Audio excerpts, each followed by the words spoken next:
So the first thing that we're going to talk about in terms of using your hips is more or less the bad way to use them. And when I say that, there are people that make this work. There's professional kickers like Billy Cundiff is the first guy that comes to my head, or Stephen Hauschka. They're very accurate in a lot of instances. Like, again, they are professionals, but the problem is if they do happen to hit the ball in the wrong way and over rotate too much, they're oftentimes going to shank the ball pretty hard, as we've seen in some of their games where, you know, you type in worst missed field goals and their name will pop up in those examples. And again, they're great kickers, they're very talented. I know they're great people, but their technique is one that's very hard to replicate because there's a lot of moving parts that go into it.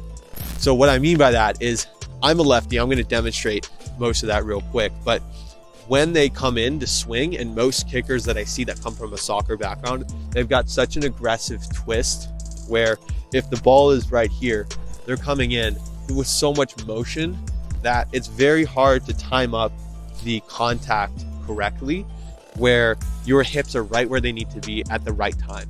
Because if you over rotate, the ball's here, but your hips are pointing off to the left or to the right, you know, they're not lined up, you're most likely not going to get a lot of energy or transfer on the ball, and you're likely going to push it off to the side. Or if you come too early with your hips too quickly, you're over rotated now, and you're very likely going to pull it off to your opposite kicking side. So, you know, for me as a lefty, over rotation would lead to the ball going off to the right.